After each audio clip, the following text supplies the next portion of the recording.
శుక్లాం వరదరం విష్ణుం శశివర్ణం చతుర్భుజం ప్రసన్నవదనం ధ్యాయేత్ సర్వవిఘ్నోపశాంతయే. శ్రీ గురుభ్యో నమః. హరి ఓం.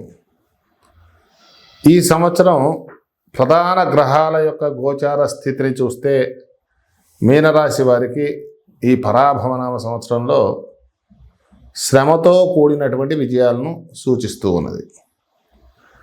శని యొక్క గోచారం తీసుకుంటే ఈ సంవత్సరం అంతా కూడా శని మీ జన్మ రాశిలో అంటే మీనంలోనే సంచరిస్తాడు. ఇది ఏలినాటి శనిలో రెండవ దశ. దీన్ని జన్మ శని అంటారు. దీనివల్ల మీకు శారీరక అలసట, మానసిక ఒత్తిడి, పనుల్లో జాప్యం ఉంటాయి. సహనమే మీకు శ్రీరామ రక్ష. జూన్ 2, 2026 వరకు కూడా మీ రాశ్యాధిపతి గురువు చతుర్థ స్థానంలో అంటే అర్ధాష్టమంలో ఉంటాడు. ఆ తర్వాత అక్టోబర్ 31, 2026 వరకు కూడా మీకు అత్యంత యోగకారకమైన పూర్వపుణ్య స్థానంలో అంటే కర్కాటకంలో సంచరిస్తాడు. జన్మశని కష్టాలను ఈ పంచమ గురువు పటాపంచలు చేస్తాడు. ఆ తర్వాత షష్ఠ స్థానంలో సింహంలోకి మారి జనవరి 25, 2027 వరకు కూడా వక్రగతిలో మళ్ళీ 5వ స్థానానికి చేరుకోవటం.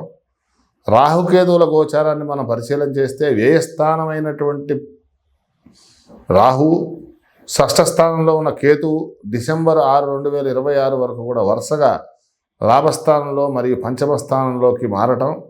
ఈ డిసెంబర్ తర్వాత రాహువు ఏకాదశంలోకి రావటం మీ దశను మారుస్తుంది. కుజ గోచారాన్ని పరిశీలన చేస్తే ఏప్రిల్ 2 నుంచి మే 11 వరకు మీ జన్మరాశిలో కుజుడి సంచారం సమయంలో మాత్రం కోపాన్ని అదుపులో ఉంచుకోవాలి. ఉద్యోగం మరియు వ్యాపార విషయం చూస్తే వృత్తి ఉద్యోగాల్లో ఈ సంవత్సరం మీరు చాలా ఓర్పును ప్రదర్శించాలి. జన్మశని వల్ల ఆఫీసులో మీరు ఎంత కష్టపడినా కూడా గుర్తింపు లేకపోవడం, తోటి ఉద్యోగుల వల్ల సమస్యలు రావడం జరుగుతూ ఉంటుంది. అయితే మీరు భయపడాల్సిన అవసరం ఏమీ లేదు. జూన్ 2 తర్వాత గురువు పంచమ స్థానానికి మారగానే పరిస్థితులు అకస్మాత్తుగా మీకు అనుకూలంగా మారిపోతాయి. మీ బాధ్యతలు పెరుగుతాయి. మీరు ఏదైతే పదవి కోసం ఉన్నత ఆలోచిస్తూ ఉన్నారో ప్రమోషన్స్ లభిస్తాయి. వ్యాపారస్తులకు కూడా జూన్ నుంచి అక్టోబర్ మధ్య కాలం పెట్టుబడులకు, కొత్త ఒప్పందాలకు కూడా చాలా అనుకూలమైనదిగా చెప్పుకోవచ్చు. డిసెంబర్ 6 తర్వాత లాభస్థానంలో రాహు ప్రవేశం మీ వృత్తిలో ఒక మైలురాయి వంటిది విజయాన్ని ఇస్తుంది. ఆర్థిక పరిస్థితిని చూస్తే మీ ఆదాయం 14గా ఉన్నది, వ్యయం 11గా ఉన్నది. ఇది అంతా కూడా చూస్తే ఖర్చుల కన్నా కూడా రాబడే ఎక్కువగా ఉంది. ఏలినాటి శని నడుస్తున్నప్పటికీ కూడా మీ చేతిలో ధనం సమయానికి అందుతూ ఉంటుంది. మొత్తానికి జూన్ 2 వరకు కూడా ద్వాదశంలో రాహు, చతుర్థంలో గురువు వల్ల కుటుంబ అవసరాలకు, గృహ మరమ్మతులకు కూడా ఖర్చులు పెరుగుతాయి. కానీ జూన్ 2 తర్వాత మాత్రం పంచమ గురువు అనుగ్రహం వల్ల షేర్ మార్కెట్ లేదా స్థిరాస్తి ద్వారా మంచి లాభాలు ఆర్జిస్తారు. ఎవరికైనా ఇచ్చిన పాత బకాయిలు ఉంటే కనుక ఆ అప్పులు తిరిగి వస్తాయి.